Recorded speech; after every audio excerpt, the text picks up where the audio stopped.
Accounting started way back when the peasants kept a record of their assets like herds, food grains, and land. It further evolved when there used to be an exchange of herds for herds or food grains. But then exchange में हमेशा मेरा वाला कम तेरा वाला ज़्यादा feeling आती है, and that substantially changed with the introduction of currency. And when currency was introduced and every transaction could be attributed with some value, हमारे परदेसी लूकास अंकल ने इजाद किया double entry system of accounting with the simple logic LHS is equal to RHS, debit is equal to credit. फिर शुरू हुई हमारे भारत में बही खाते की वो अकाउंटिंग जिसमें लाल कलर की वो किताबें जो पहले नीचे से ऊपर और बाद में राइट टू लेफ्ट खुला करती थी, the cash book and the laissez. It further evolved with the introduction of computer and softwares, initially Lotus and then Excel, and then Tally and other ERPs like SAP, Oracle, which made accounting complex as well as comprehensive. Then there was a need felt for having an accounting on the go, anywhere accounting, which was introduced lately by app-based accounting by apps like Khatabook, Vyapar, and so on. इस सब के simplification process में जो चीज हो गई challenging, that was conducting audit in such an automated environment. Let's talk about audit under automated environment. चलिए, तो let's quickly revise the chapter of special aspects of auditing in an automated environment. What is an automated environment? Where people, processes and technology combine within the overall business application. That ecosystem is called as an automated environment. Business में कई सारी automated environment applications accounting में use होती है. Starting from simple Tally like packages to a little more advanced Tally ERP or SAP ERP for SMEs to really complex comprehensive ERP systems developed by SAP, Oracle, PeopleSoft. ये सब business applications कहीं ना कहीं आपके accounting process को automate करती है. These are your examples of business application. चलिए, now let's talk about the layers in an automated environment. We will have to understand automated environment to audit it well. So let's first understand what are the layers involved. आप जब अपने notes बनाते थे, the database of your notes was primarily made through what? So you just used to use a pen and a book और a notebook, और उससे आपका पूरा डेटाबेस बन जाता था. यानी आपका database which is basically your notebook just needed some hardware like pen to create those particular databases. But then समय के साथ साथ चीज़ें डेवलप हुई और टैबलेट्स, आईपैड इंट्रोड्यूस हुए. अब तो हमारी निर्मला आंटी ने भी हमारा फाइनेंस बजट सुनाते समय अपने हाथ में टैबलेट रखा था, ना कि एक फाइल. तो जब आप नोट्स टैबलेट और आईपैड पे बनाते हो तो you introduce to more layers. एक ऑपरेटिंग सॉफ्टवेयर जिससे आप कम्युनिकेट करोगे उस टैबलेट आईपैड से, और दूसरा उसके अंदर एक स्टोरेज डिवाइस या मीडियम जिसमें ये सारा डेटा स्टोर होगा. But because now everything is connected, so we don't make notes individually. In fact we can share it, we can share our queries with our friends, we can chat with our friends. That mean everybody is connected nowadays, and that is why we need another layer which is known as the layer of network. तो automated environment में we have 5 layers. First, starting with the outer hardware layer, then the network which connects all the various hardware to the storage, and then operating software to connect that particular storage to the database where all our files are actually stored. These are the 5 layers of an automated environment. Planning, execution and completion of audit in an automated environment. Planning में हम क्या करते हैं? Risk assessment procedures लगाते हैं and then we evaluate the nature of risk. Risk assessment procedures हम normally कैसे लगाते हैं? तो सबसे पहले भी identify significant account balance, classes of transaction, disclosures. उनमें फिर हम देखते हैं कि क्या मटीरियलिटी है, both in terms of nature as in quality and magnitude, amount as in quantity.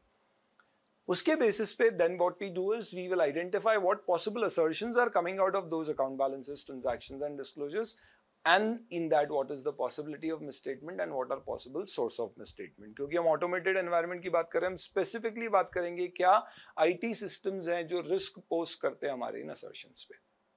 ये risk assessment procedures लगा के we will be able to evaluate the risk. Risk evaluation stage में प्राइमरली हमने ये जो प्रोसीजर्स लगाए इससे हम आइडेंटिफाई करेंगे क्या क्या रिस्क है और लिखेंगे कौन कौन से असर्शंस या अकाउंट बैलेंस ट्रांजैक्शंस में ये रिस्क है. यानी एक रिस्क कंट्रोल मैट्रिक्स बनेगा. Then we will apply walk through test, and because this is a automated environment we will specifically in the walkthrough test look at controls like what are the general IT controls, application IT controls, entity wide controls and stuff like that. We'll discuss a little more on this a little later. ये सब करने के बाद then we'll apply test of controls. Test of controls कैसे लगाते? तो any test of control primarily would involve determining the nature, timing and extent of procedures which you have to apply. You will apply those procedures. You will also have to check the competency of the staff who's actually applying these set of procedures for you. Based on that, you will try to gather some reliable audit evidences, and you will then conclude whether there are control deficiencies or weaknesses. So in the completion or the reporting stage, we will finally identify control weaknesses, assess if they are significant.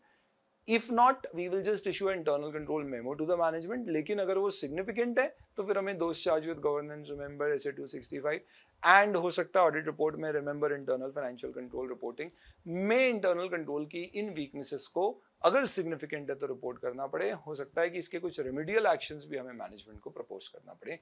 This is your discussion of planning, execution and completion of audit in an automated environment. Automated environment से कुछ क्षणों के लिए side में होते हैं and let's come to a real life environment. सोचिए आप गाड़ी चला रहे हैं, सुहाना मौसम है, हसीन वादियां हैं और एकदम से आपका ध्यान भटक गया. क्यों? क्योंकि सामने से वो आ रही थी और जिस लहजे में, जिस टशन में वो आ रही थी, हमारा ध्यान उसकी तरफ जाना ही जाना था. ट्रक ड्राइवर शायद पुष्पा देख के आया है, उसी अंदाज में लहराते हुए हवा से बात कराती हुई ट्रक हमारे सामने बस आ सी गई है. ऐसे समय में अब आप बताइए आप क्या करेंगे? क्या आप सोचेंगे कि ऐसे केस में हमें क्या करना चाहिए, क्या ट्रेनिंग हमें दी गई थी? शायद ऐसा कुछ भी नहीं होगा. Immediately your mind will initiate this data, process it and act for it. तो हम इमीडिएटली देखेंगे oh my God this is something which is a life threat to us, और आप इमीडिएटली हो सकता है अपनी कार को स्लो डाउन करेंगे, साइड में करेंगे, पार्क कर देंगे या नीचे से निकाल के कहीं आगे निकल जाएंगे, बट आप उससे बचेंगे. यानी आपने इस पर्टिकुलर केस में एक रियल लाइफ सिनेरियो में कैसे बिहेव किया. अगर ऑटोमेटेड सिस्टम्स इस तरह से बिहेव करने लग जाएं, which means that an automated system is so designed that it initiates, processes and records the business transactions in real time, then in that case such an automated environment is known as a real time environment. इसलिए real time environment में there are 4 layers which we require. जैसे आपकी fast की app हो सकती है, या किसी बैंक का एक और बैंकिंग सिस्टम हो सकता है, या रेलवेज का एक टिकट बुकिंग सिस्टम हो सकता है. We'll need an application which will through a server, जिसे middleware कहेंगे, using the networks would connect to the hardware, which is basically our data centers, the storage devices, the firewalls and everything. So there are basically 4 layers in a real-time automated environment: the application, the middleware, the network and your storage devices, that means your hardware. Because these are all on public domain, that is why it is even more critical to have good access control, क्योंकि हो सकता है कि इसके ऊपर कुछ external threats आ सके. That is why हमारे चैप्टर में जो हमें डिस्कस करना है primarily, that is auditing under an real time automated environment primarily. चलिए अब रियल टाइम एनवायरनमेंट में ऑडिट करते हैं. तो उसके अंतर्गत हमारे होंगे टोटल 6 स्टेप. सीधे सिक्सर सर के ऊपर से नहीं जाएगा, फिर भी 6 पॉइंट. सबसे पहले अंडरस्टैंडिंग ले लो, उसके बाद अपनी अंडरस्टैंडिंग को रिलेट कर लो अपने ऑडिट से. ऑडिट से किससे? ऑडिट की सारी स्टेजेस से, which is basically in this particular case preparation stage, planning stage or a risk assessment stage, and then it will be testing phase, execution phase, or finally it will be the reporting or completion phase. ये assessment mapping कर लिया आपने, उसके बाद में आप क्या करोगे? entity का risk assessment process भी समझेंगे. तो we will see the enterprise risk management process, and then we will look at the IT controls. IT controls कौन से होंगे? एक होंगे आपके entity level controls और एक होंगे आपके application level controls. इसकी एक अंडरस्टैंडिंग लेंगे अपन, जिससे हमें पता पड़ेगा एंटिटी लेवल कंट्रोल्स और प्रोसेस लेवल कंट्रोल्स के बारे में. Once we have done that, फिर अपन लगाएंगे अपने टेस्ट ऑफ कंट्रोल. यहाँ पे वो प्राइमरली होंगे in the form of CADS, computer assisted audit techniques. तो अब ये 6 पॉइंट एक एक करके अपने को डिस्कस करना है. ऑटोमेटेड एनवायरनमेंट में आप क्या अंडरस्टैंडिंग लेना चाहोगे? सबसे पहले तो आप समझो कि भैया वहाँ पे एप्लीकेशन क्या क्या यूज हो रही है. जैसे कि हो सकता है कि आपके अकाउंटिंग पूरी एक ही ERP पे होती हो, ये भी हो सकता है कई सारी कंपनीज में होता है, एक ही कंपनी में एक से ज्यादा ERPs होते हैं. हो सकता है मैन्युफैक्चरिंग के लिए हम SAP यूज कर रहे हैं, सर्विस हमारी जो देते हैं उसके लिए हम you are using Oracle, and even for some things we are relying on Tally. तो पहली चीज, identify all the applications which are being used by the entity. अब ये आपने एप्लीकेशंस जो यूज की है, इन सारी एप्लीकेशन में आपको क्या समझना चाहिए? तो दोस्तों बिजनेस में अगर मल्टीपल एप्लीकेशन है तो हर एप्लीकेशन की आपको समझना है 3 चीजें। ए, उसका आईटी इंफ्रास्ट्रक्चर क्या है, एज इन क्या क्या आईटी एसेट्स उसमें यूज हो रही है in terms of your server, network etcetera. Second, organisation structure क्या है, एज इन उसे कौन हेड करता है, कौन पर्सन रिस्पॉन्सिबल है उसमें चेंजेस के लिए, stuff like that. And then finally, once we know about the organization structure, people involved and the IT infrastructure, what are our policies, procedures and methods for using them?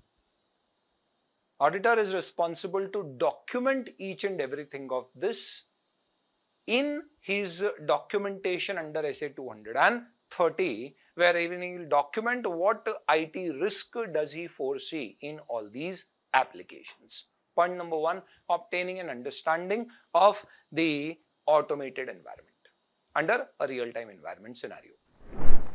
Real-time environment का step 2 आपको कहता है कि कोई भी audit आप करते हो तो जो स्टेप्स लगाते हो उन सारे स्टेप्स में आप आईटी का इम्पैक्ट देखो। जैसे स्टेप 1 रिस्क असेसमेंट करते हैं, तो आप देखिए कि रिस्क असेसमेंट में आईटी के कारण आपके रिस्क में कहाँ क्या चेंज आ रहा है। आप बिजनेस प्रोसेस समझते हैं, तो आप देखिए कि किस बिजनेस प्रोसेस में कैसे आईटी का यूजेज इन्वॉल्व हो रहा है। तो अगर आप देख रहे हैं कि अटेंडेंस कैसे मार्क होती है तो क्या बायोमेट्रिक है और आईटी उसमें कैसे यूज हो रहा है। आप एंटिटी के कंट्रोल समझते हैं, तो यहाँ पे आप एंटिटी लेवल कंट्रोल्स को समझें।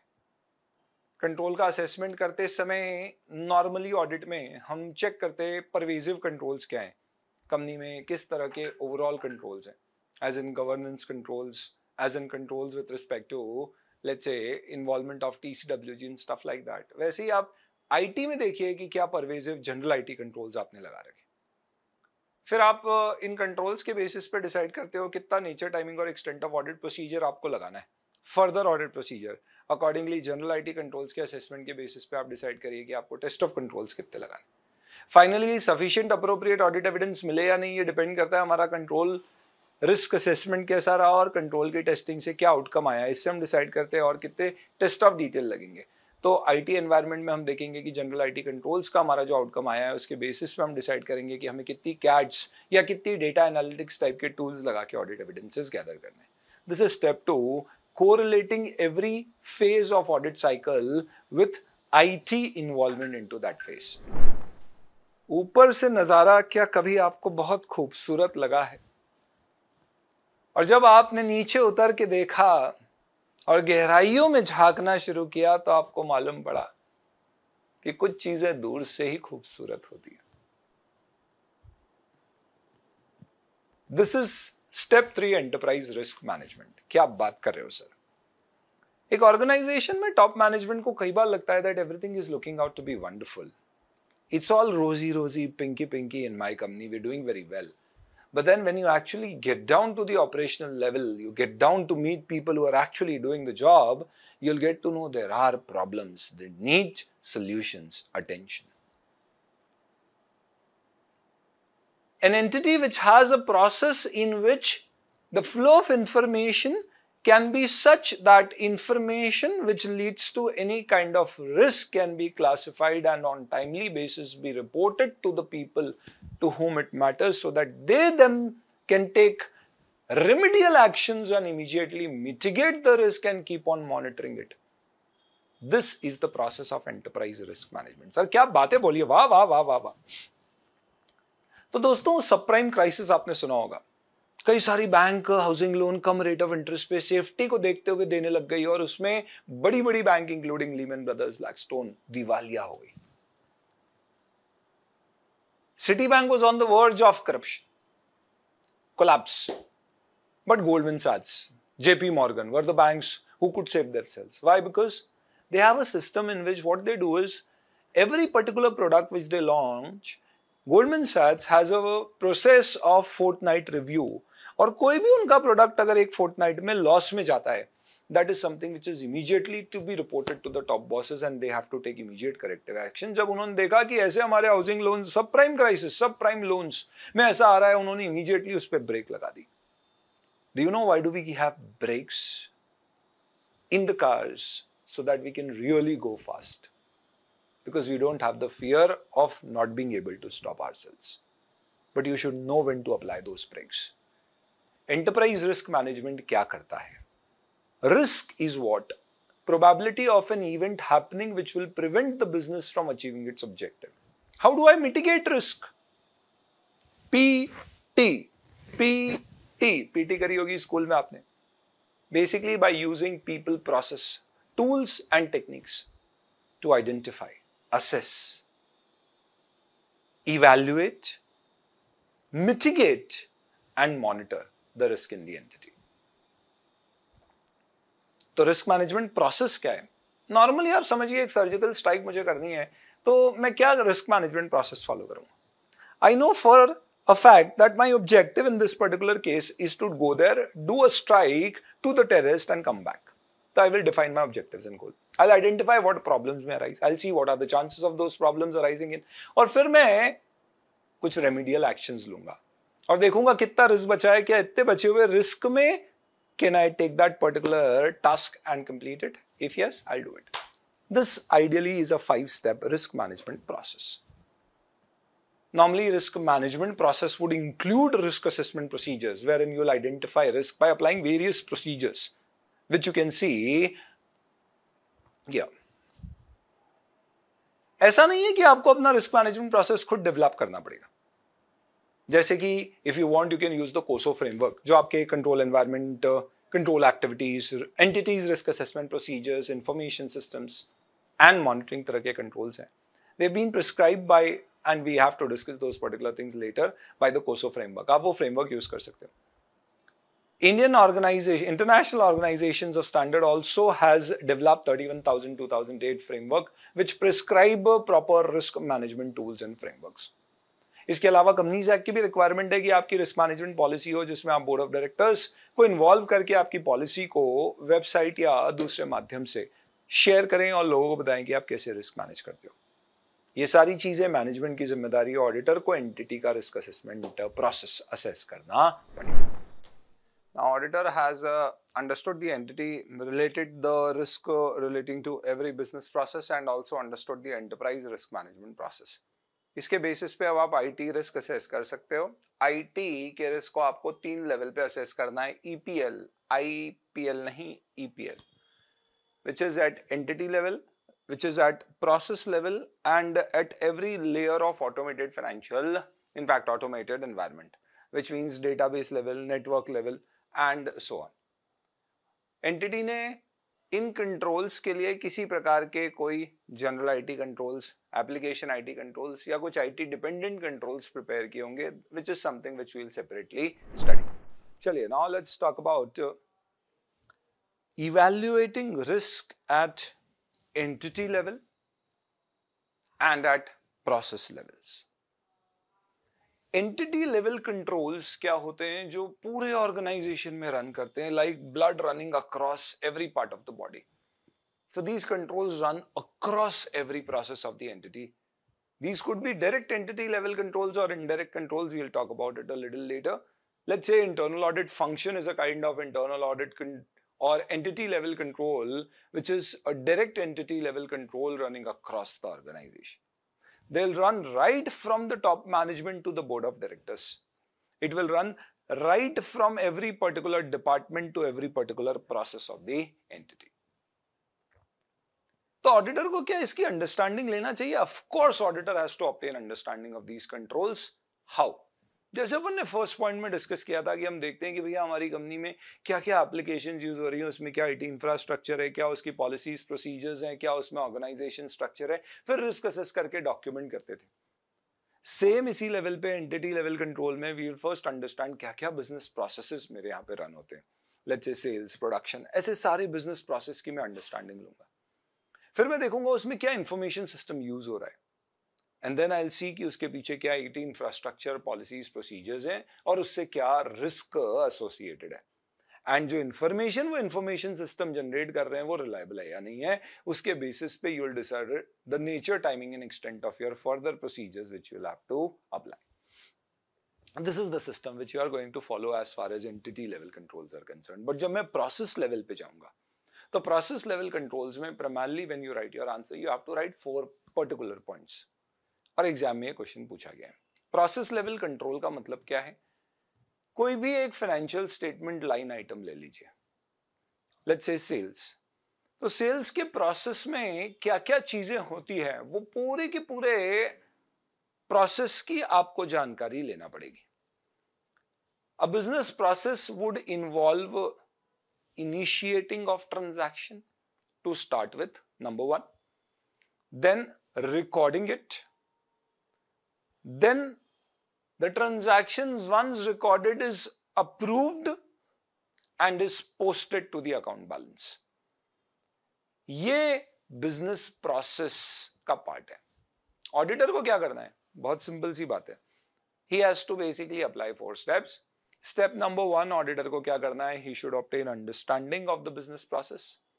Then he should document the whole business process flow and then apply SA 315 to obtain an understanding of the business process. And remember, while applying 315, he should keep in mind the 4th point, that the business process involves initiating, recording, approving and posting it to the accounting records. चलो भैया, खूब risk analysis हो गया। अब अपने ultimately execution stage पे आते हैं और कुछ प्रोसीजर्स लगाते हैं, और प्रोसीजर्स में हमें लगाने होंगे data analytics, computer assisted audit techniques. We'll talk about it in the next points. चलिए दोस्तों, अब आते हैं अपन general IT controls, application IT controls and IT dependent controls पे। अब ये थोड़ा सा टेक्निकल मुद्दा होने लग गया है इस चैप्टर में, इसलिए आप सबसे पहली चीज समझो। अभी अपन पढ़ रहे थे एंटिटी लेवल कंट्रोल्स। मैंने बोला this is like blood running across the body.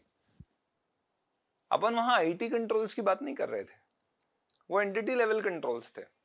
तो simple control like reconciliation, physical verification और external confirmation is also some kind of control check, but they may not really be IT controls because they are executed manually. लेकिन आपके business में कई जगह आपने information technology का use किया है। In fact, we are studying audit under automated environment. Hence, अब हम बात करते हैं आईटी कंट्रोल्स की।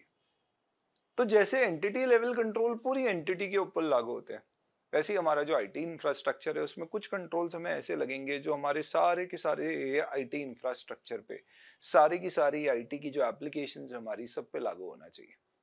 इन्हें कहते हैं जनरल आईटी कंट्रोल्स। तो जनरल आईटी कंट्रोल्स कैसे हुए? These are controls which are entity level, और I should rather say these are controls which are at applicable across all applications.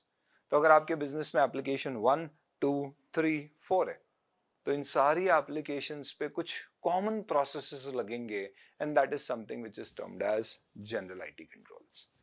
अरे सर, अब ज्यादा समझाओ मत, एग्जाम में आए तो लिखना क्या आप तो वो करा दो, बाकी बाद में समझेंगे। तो आपको टोटल जनरल आईटी कंट्रोल्स के अंतर्गत you will have to basically mention 5 points.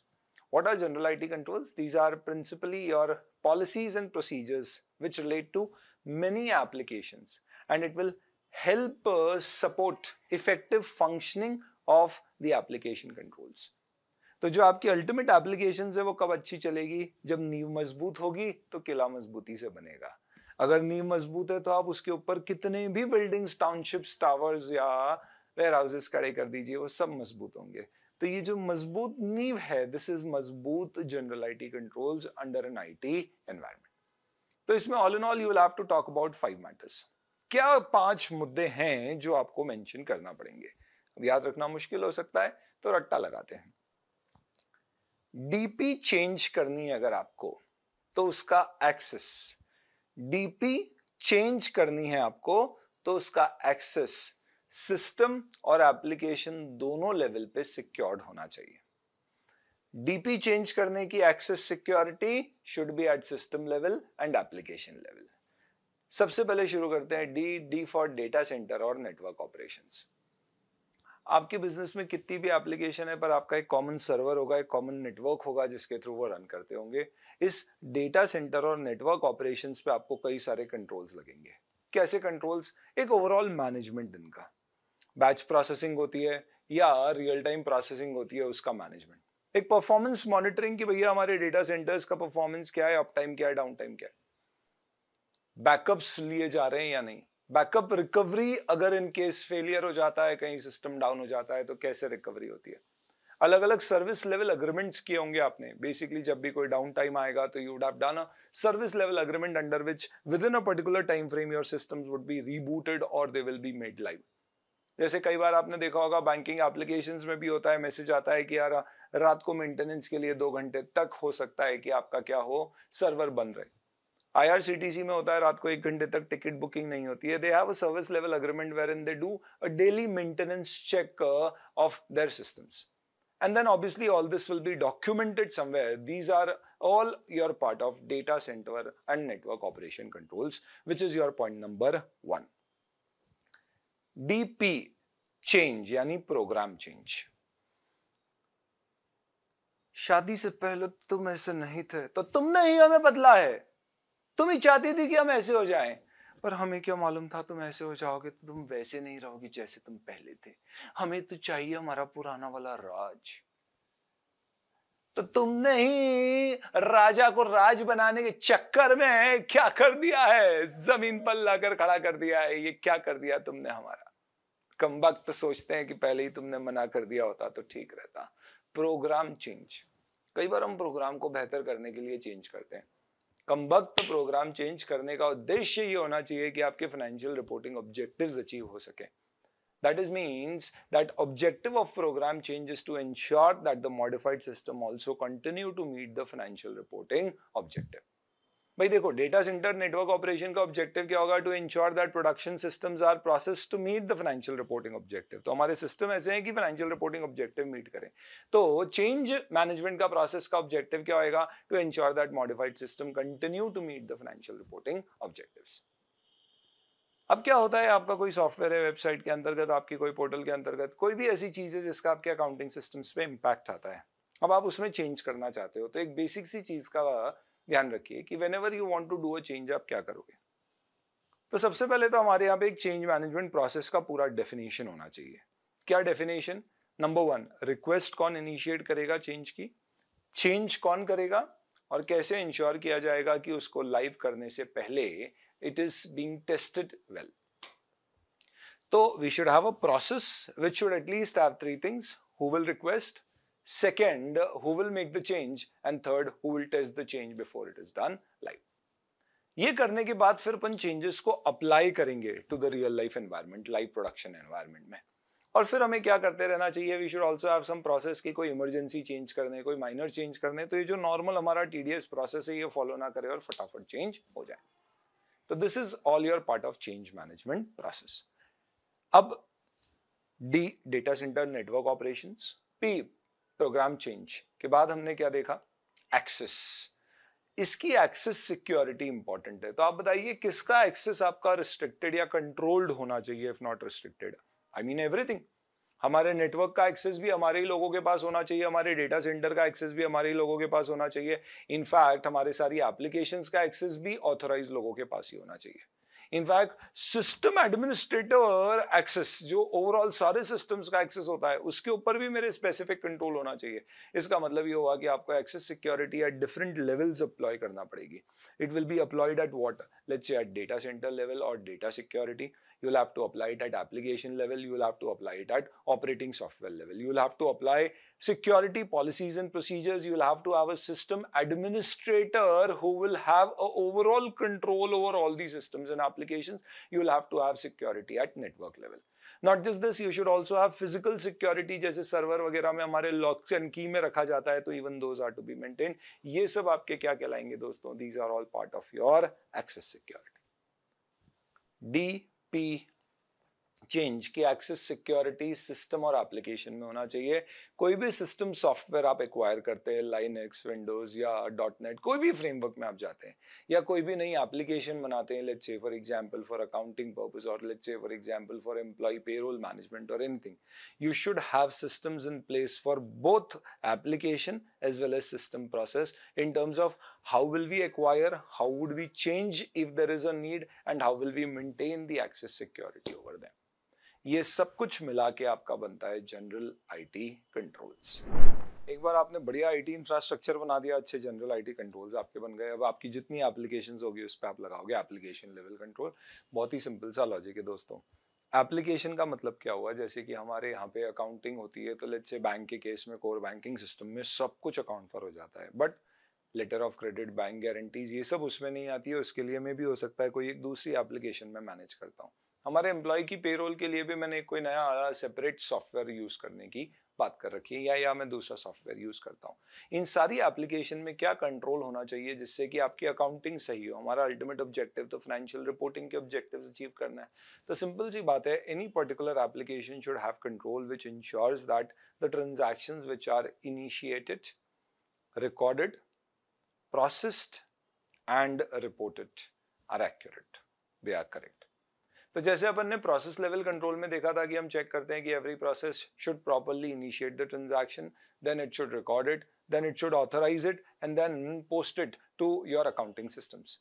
यहाँ पे भी हम अल्टीमेटली क्या चाहेंगे कि हमारे सारे प्रोसेसेस इस तरह से हों कि वो ऑथराइज मैनर में ट्रांजैक्शंस को इनिशिएट, रिकॉर्ड, प्रोसेस करके रिपोर्ट करें।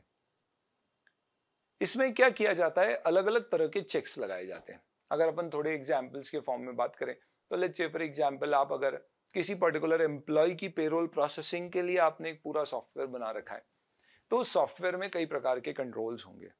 कैसे controls? Let's say control number 1, there could be some kind of validation of input checks. जैसे कि आपने जैसे ही एम्प्लॉय की कोई नया एम्प्लॉय क्रिएट किया, there could be one validation check कि एम्प्लॉय तब तक क्रिएट नहीं होगा जब तक कि उस एम्प्लॉय का एम्प्लॉय आईडी जनरेट, इनफैक्ट इस पर्टिकुलर एम्प्लॉय का एम्प्लॉय आईडी जनरेट हुआ है और उसकी सारी इंफॉर्मेशन इंक्लूडिंग उसका permanent account number, all that stuff डाल दिया गया। पैन डालते समय हो सकता है कि एक चेक डाल दिया जाए सिंपल सा कि 10 डिजिट का आपका पैन होना चाहिए, जिसमें डिफाइन कर दिया जाए कि आपके 6 अल्फाबेट्स और 4 न्यूमेरिक डिजिट्स होना चाहिए।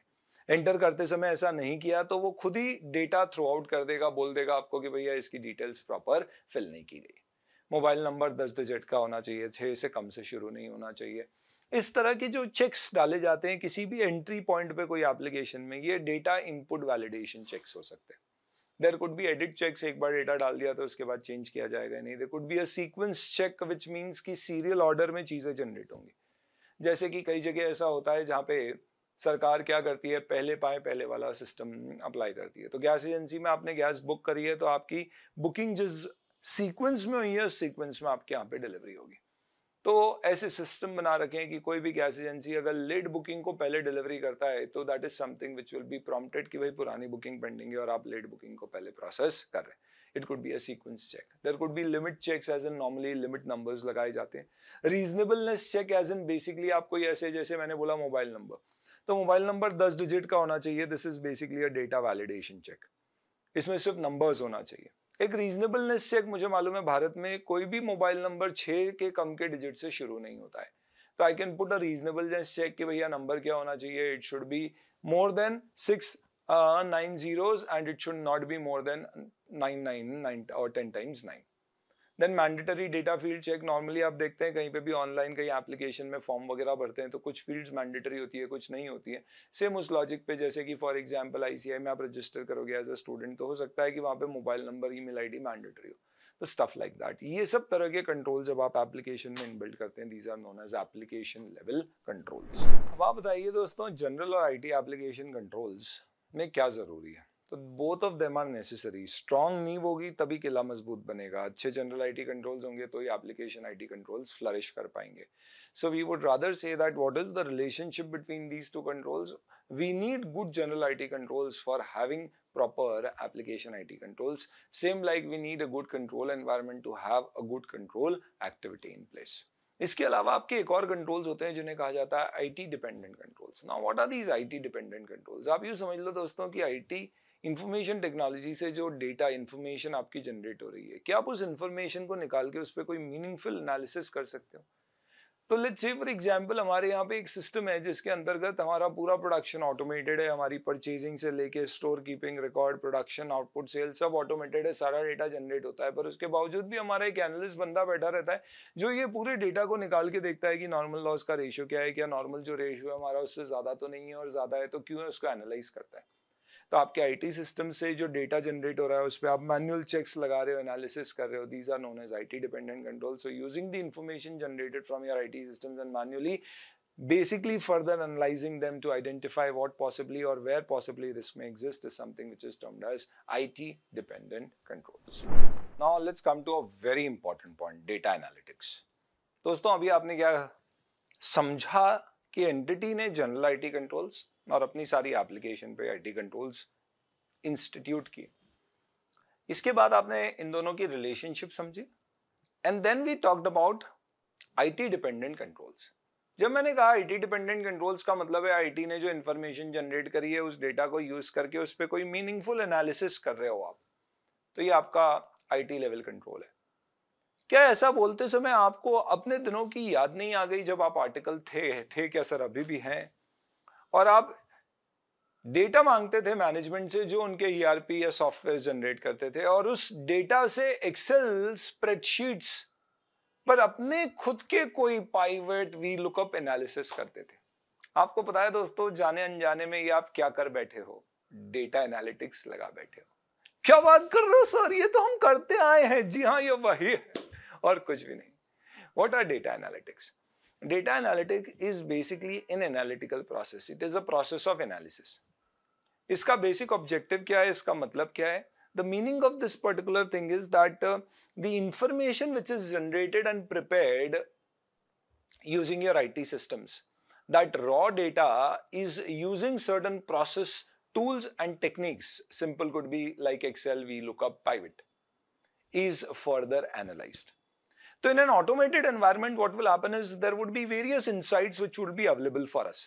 जैसे हमारे पास कई ऑपरेशनल डेटा होगा प्रोडक्शन का, कई फाइनेंशियल डेटा होगा परचेज का, साथ ही साथ में हमारे पास दूसरे फॉर्म ऑफ डेटाबेस भी हो सकते हैं जैसे क्वालिटी रिपोर्ट्स एंड ऑल. ये सारे के सारे अलग अलग सोर्सेस से रिपोर्ट मंगाई, इन सबकी एक्सेल बनाई, सबको वीलुकअप लगा के आपस में कंपेयर किया और उससे कोई मीनिंगफुल इंफॉर्मेशन निकाल ली. कैसी इंफॉर्मेशन में भी ऐसी इंफॉर्मेशन की यार परचेज हुआ है लेकिन स्टॉक रिकॉर्ड में नहीं आया है. ये क्वालिटी टेस्टिंग रिपोर्ट इस परचेज की क्यों नहीं आई? क्या ये परचेज बियॉन्ड क्वालिटी टेस्टिंग या इसमें एग्जाम थी? लगता है यहां पर कहीं किसी प्रकार की कोई गड़बड़ तो नहीं है. तो जब आप इस तरह से डेटा एनालिटिक्स यूज करते हैं इसे कहा जाता है कंप्यूटर असिस्टेड ऑडिट टेक्निक्स. तो आप बताइए दोस्तों कि आप data analytics as an auditor की एप्लीकेशन कहां कर सकते हो? सर हम तो जाते से ही ऑडिट शुरू करते हैं तो प्रिलिमिनरी असेसमेंट ही डेटा एनालिटिक्स से करते हैं फिर तो, क्योंकि हम सबसे पहले पिछले साल और इस साल के फाइनेंशियल स्टेटमेंट या ट्रायल बैलेंस को मंगा के एक प्रिलिमिनरी असेसमेंट करके पता कर लेते हैं कहां ज्यादा गड़बड़ है. तो इसका मतलब डेटा एनालिटिक्स का यूज कितनी जगह होता है? There are the 6 places where data analytics can be used. सबसे पहले होगा एक preliminary risk assessment which can be done through data analysis. Then we will do a risk assessment. तो प्रिलिमिनरी असेस कर लिया, फिर देखा कि ओ माय गॉड सेल्स बढ़ी है लेकिन प्रोडक्शन नहीं बढ़ा है, ये कैसे हो रहा है? इलेक्ट्रिसिटी के खर्चे हमारे बहुत बढ़ गए पर प्रोडक्शन नहीं बढ़ा है, ये कैसे हो रहा है? तो ये रिस्क असेसमेंट हो गया. तो सबसे पहले हमने किया preliminary assessment, then we did risk assessment. Risk assess करने के बाद आपको क्या होगा? Definitely you will go to controls. यही होता है हमारे ऑडिट प्रोसेस में. तो then we would do control testing, और कंट्रोल टेस्टिंग करोगे तो you will identify control deficiencies. वहां पे फिर आप वापस से एनालिटिकल प्रोसीजर्स लगा सकते हो और इससे हो सकता है आपको फ्रॉड का अंदेशा हो तो you can apply fraud checks. तो वहां पे वापस से एनालिटिकल प्रोसीजर से आप फ्रॉड असेसमेंट कर सकते हो. और नॉर्मली कहाँ फ्रॉड्स मिलते हैं दोस्तों? तो non standard journal entries is the 6 point where you can use data analytics. तो डेटा एनालिटिक्स इन टोटल आपके ये 6 पॉइंट्स हो गए जहां पे आप यूज कर सकते हो.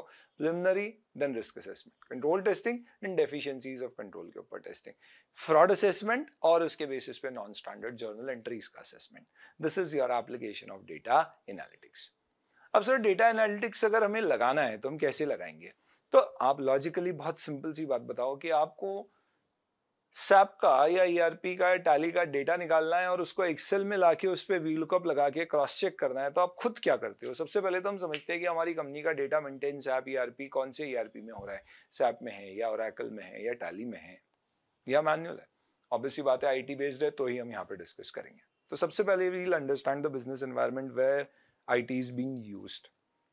ये करके फिर अपन अपना ऑब्जेक्टिव डिफाइन करेंगे कि यार अपन करना क्या चाहते हैं. मैंने कहा यार मुझे डेप्रिसिएशन चेक करना है और उसके लिए मैं चेक करना चाहता हूँ कि कंपनी के क्या क्या, लेट्स से मैं टैक्स ऑडिट कर रहा हूँ सिंपल सा. कंपनी ने कई साल भर में कई सारी एसेट्स खरीदी है बेची है, मुझे चेक करना है उसका डेप्रिसिएशन सही है या नहीं. तो I have clearly defined objective that my objective is to check depreciation under the Income Tax Act, and for that I have a clear-cut criteria also in mind कि मेरी सारी assets को मुझे classify करना है under different heads under the Income Tax Act section 32, उसके ऊपर अलग-अलग rates देना है, और अगर वो sale हुआ है तो डेप्री नहीं लगना है, परचेज हुआ है तो 180 days का concept apply करना पड़ेगा। तो मेरे दिमाग में क्राइटेरिया सेट है, तो मैंने पता किया कि क्या business systems, IT systems use हो रहे हैं डेटा रिकॉर्ड होने में। उसके बाद मैंने आइडेंटिफाई किया मेरा ऑब्जेक्टिव क्या चेक करना है और किस क्राइटेरिया के अगेंस्ट चेक करना है। फिर मैं डेटा लेने की कोशिश करूंगा। तो मुझे सोर्स डेटा मैनेजमेंट से लेना है, तो I will identify the source of the data. Once this is done, the fourth step should ideally be we'll extract the data. तो अपन सॉफ्टवेयर से क्या करेंगे, डेटा निकालेंगे। जब भी डेटा आता है तो मैं डेफिनेटली पहले एक बार उसे वैलिडेट करता हूँ कि यार पूरा डेटा जो मुझे चाहिए था आ गया है नहीं, यानी हमारे साल का 31 मार्च तक का डेटा है, ऐसा तो नहीं है बैकडेट की कोई एंट्रीज है जिससे डेटा चेंज हो रहा है। रिस्क है तो फिर प्रिंट आउट भी निकाल के रख लूंगा। क्या मेरे डेटा में सिर्फ इस साल की एंट्रीज आ रही हैं, क्या सारी एंट्रीज आ चुकी है या नहीं, तो I will validate the correctness of the data.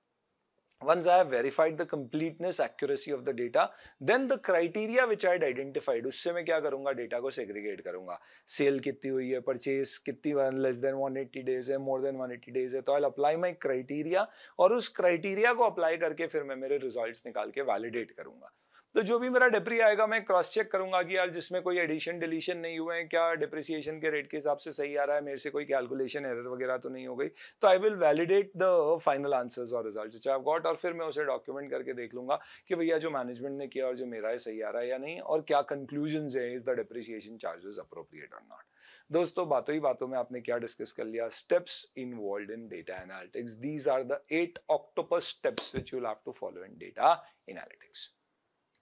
इसी तरह से एग्जाम में इससे रिलेटेड एक क्वेश्चन आया था, और क्योंकि आ चुका है रीसेंट पास्ट में तो अब शायद वापस नहीं आएगा, कि विसल ब्लोअर पॉलिसी तरह का अगर आपके यहाँ कोई सिस्टम है तो उस पर्टिकुलर सिस्टम को आप कैसे इवैल्यूएट करोगे as a part of your entity और application level controls. Let's talk about that now. Entity level controls are of two types, direct and indirect. Direct controls वो होते हैं जो बिजनेस प्रोसेस पे ऐसे लगाए जाते हैं जिससे कि मिसस्टेटमेंट प्रिवेंट या टाइमली बेसिस पे डिटेक्ट और करेक्ट हो जाए, यानी ये सीधे सीधे आपके एप्लीकेशंस पे लगाए जाएंगे और इंश्योर किया जाएगा कि इससे मिसस्टेटमेंट है तो पकड़ में आ जाए। उदाहरण के तौर पे having a system of performance review. हमारे यहाँ ऑनगोइंग बेसिस पे मैंने बताया था गोल्डमैन सैक्स का एक एग्जांपल लेके कि वो हर पर्टिकुलर अपने प्रोडक्ट में फोर्टनाइटली 2 वीकली बेसिस पे चेक करते हैं कि उनके कौन से प्रोडक्ट लॉसेज में जा रहे हैं, और उसके बेसिस पे उसको रिव्यू करते हैं इमीडिएटली और देखते हैं प्रोडक्ट आगे भी चलाना है या डिसकंटिन्यू करना है। Goldman Sachs is an investment banking firm and they offer investment products to their customers, and they do it like this. So this is one entity level control which they have across all business processes. Internal audit could be another example for it. ये direct entity level control है, इससे सीधे कोई गड़बड़ है तो पकड़ में आती है। पर कई सारे इनडायरेक्ट लेवल कंट्रोल्स होते हैं, जैसे giving proper training to the employees, having a proper code of conduct, developing a good value statement, mission statement. These are indirect controls. ये डायरेक्टली मदद नहीं करेंगे पर एक अच्छा कंट्रोल एनवायरनमेंट या बेस बनाएंगे अकॉर्डिंगली हमारे यहाँ पे, जिससे क्या हो सकेंगे, ओवरऑल कंट्रोल्स बेहतर हो पाएंगे। प्रोसेस लेवल कंट्रोल्स हमने देखे थे कि ये पर्टिकुलर प्रोसेस पे होते हैं, वहां पे हमने असेस किया था कि प्रोसेस लेवल कंट्रोल में आइडियली ऑडिटर क्या करता है, अंडरस्टैंडिंग लेता है, डॉक्यूमेंटेशन करता है, 315 के अनुसार रिस्क असेसमेंट करता है और देखता है कि प्रोसेस लेवल कंट्रोल्स में कैसे डेटा आपका इनिशिएट हो रहा है, प्रोसेस हो रहा है, ऑथराइज हो रहा है और अकाउंटिंग सिस्टम्स में रिकॉर्ड हो रहा है। अब अगर आपको सपोज कोई एक एग्जांपल आ जाए विसल ब्लोअर मैकेनिज्म का, जिसका एग्जाम में पूछा जा चुका है कि एक हमारा कंट्रोल है जो हमने let's say for example entity level पे या प्रोसेस लेवल पे सपोज कोई कंट्रोल बनाया है, आप एज एन ऑडिटर उसे कैसे चेक करोगे? तो when you get any particular example like this, that this is a control which the entity has and how as an auditor should you obtain understanding and assess it, what you will say is जैसे whistleblower mechanism है, wherein any employee should be given such empowerment that if he finds or suspects frauds happening in the entity, he can raise an alarm so that it can get reported to the appropriate authority, who can then immediately take corrective actions with and ensure that the person raising the alarm is not victimized. इसका मतलब उसके against में कोई penal actions initiate ना हो। तो whistle blower mechanism में आप क्या चेक करोगे? सीधी सी बात है भैया, क्या कंपनी में विसल ब्लोअर पॉलिसी है या नहीं? पहली चीज तो यही चेक करेंगे और क्या करेंगे। है तो क्या वो वेल डॉक्यूमेंटेड है? क्या एम्प्लॉइज को इन्फॉर्म्ड है? क्या एम्प्लॉइज को इन्फॉर्म किया है तो एम्प्लॉय को भी पता है या नहीं है, उनसे भी समझेंगे। क्या उनको ट्रेन करके समझाया गया है इसे कैसे अप्लाई किया जाता है? And then we will check कि इसका एक्चुअल में एप्लीकेशन है या नहीं है, और क्या कंपनी मॉनिटर करती है कि जो पॉलिसी बनाई गई है वो इफेक्टिवली फॉलो हो रही है या नहीं हो रही है, और हो सकता है कि समय के साथ साथ इसमें कोई डिविएशंस या अमेंडमेंट्स की जरूरत पड़े, वो हो रहा है या नहीं। तो कोई भी बिजनेस प्रोसेस के लिए आपको अंडरस्टैंडिंग इस तरह से ऑब्टेन करना चाहिए, so that then you will be able to assess these controls. आप भी सोच रहे होंगे कि यार अपन इतनी सारी बातें पढ़ रहे हैं कंट्रोल्स के बारे में, पर क्या इसके ऊपर कोई अथॉरिटेटिव स्टैंडर्ड्स नहीं? जैसे हमारे ऑडिट कैसे करना है तो we have standards on auditing, वैसे ही एक ऑटोमेटेड एनवायरनमेंट में कैसे कंट्रोल फ्रेमवर्क होना चाहिए, general IT controls, IT application controls, overall business controls कैसे होना चाहिए, इस पे किसी ना किसी ने तो कोई एक अथॉरिटेटिव स्टेटमेंट दिया होगा। तो किसी ने नहीं, बहुतों ने दिया है। हा हा हा। तो certain standards, certain guidelines, certain statements, certain procedures have been given by various authorities. जैसे आपके स्टैंडर्ड ऑन ऑडिटिंग से ही शुरू करते हैं, नंबर 1। तो your essays, particularly essay 315 talks a lot about the control environment, activity monitoring process which you should follow. So that is one statement or standard which gives you some basis कि कैसे आप अपने यहाँ पे best practices for internal controls under an automated और IT environment use कर सकते हैं। इनफैक्ट देखा जाए तो कंपनीज एक्ट का सेक्शन 143 भी जनरली तो कहता ही है कि भाई you should have an operating, in fact you should have systems in place which are able to, or you should as an auditor check and report whether internal controls are existing and operating effectively or not with respect to financial statement. Section 134 of Companies Act भी कहता है board of director की जिम्मेदारी है to institute controls in the entity which can achieve certain objectives of control framework, जो अपन discuss करते हैं in the name of internal controls over financial reporting and internal financial controls. इसके अलावा US में सार्बन्स-ऑक्सले act है 2002, जिसके अंतर्गत there are certain frameworks which have been prescribe, जो क्या चाहता है आपसे कि भैया इस तरह के कंट्रोल्स आपके यहाँ पे होना चाहिए। Apart from that you also have certain international organisation standards like 27001, जिसके अंतर्गत बनाया गया है कि एक कैसा इंफॉर्मेशन सिक्योरिटी मैकेनिज्म एक कंपनी में फॉलो किया जाना चाहिए, एक आइडियल सिस्टम। इनफैक्ट अगर मैं बात करूं तो there is ITIL, information technology infrastructure library, which is also supported by ISO 20000। ये भी कुछ गाइडलाइंस प्रिस्क्राइब करता है कि कैसे आपके यहाँ पे प्रॉपर IT सिस्टम्स बनाए जाना चाहिए। American Institute of Certified Public Accountants भी कुछ स्टैंडर्ड्स देता है on automated environment control systems कैसे होना चाहिए। In fact they have SOC 1, 2 and 3, जैसे हमारे internal control, internal financial control या internal control over financial reporting की बात होती है, तो वहाँ पे SOC 1, 2 और 3 स्पेसिफिकली दिए गए हैं जो बताते हैं कि एक internal control over financial reporting से क्या क्या एक्सपेक्टेशंस होगी, उसमें क्या क्या चीज़ें इनकॉर्पोरेटेड होना चाहिए। इसके अलावा आपका कोबिड फ्रेमवर्क है which is control objectives for information and related technologies, जिसमें फ्रेमवर्क में जो आपके सिलेबस में आप अलग से कोसो कोबिड फ्रेमवर्क डिस्कस करते हैं, जो कुछ सिस्टम्स बताता है जिससे इंश्योर किया जाता है कि आप कैसे IT को अपने बिजनेस का पार्ट मान सकते हैं, एक कम्युनिकेशन लैंग्वेज मान सकते हैं। देन साइबर सिक्योरिटी के फ्रेमवर्क होते हैं जो इंश्योर करते हैं, जैसे आपने देखा होगा HTTPS बेसिस पे साइट्स चलती हैं which are comparatively more secure, there is some encryption method which is used which makes data more secure to be transacted. In fact आप ऑनलाइन पेमेंट करते हैं तो there is this particular payment card industry framework, आप देखते हैं कहीं पे भी तो आपको PCI DSS दिखेगा, 256 बिट इंक्रिप्शन होता है। तो ये सब कुछ तरीके हैं जो फॉलो किए जाते हैं to ensure that systems are safe and they are not kind of exposed to risk of hacking and thefts। तो ये कुछ स्टैंडर्ड्स भी हैं जो आप फॉलो कर सकते हैं अपनी एंटिटी में टू हैव गुड कंट्रोल्स। चलिए दोस्तों, thank you, and this completes your discussion on automated environment. कैसा लगा ये नया अंदाज, प्लीज शेयर करिएगा। एंड जाने से पहले एक बोनस टिप याद रखिएगा दोस्तों कि जब आप ऑडिट अंडर ऑटोमेटेड एनवायरनमेंट करते हैं तो ऐसा नहीं है सारे कंट्रोल्स ऑटोमेटेड ही होते हैं, IT बेस्ड ही होते हैं, कुछ IT डिपेंडेंट भी होते हैं और कुछ मैनुअल कंट्रोल्स भी होते हैं। There is a question given here which is a very good practice question, illustrates various situations and tell you these controls whether are manual in nature, automated in nature or IT dependent in nature. All the best.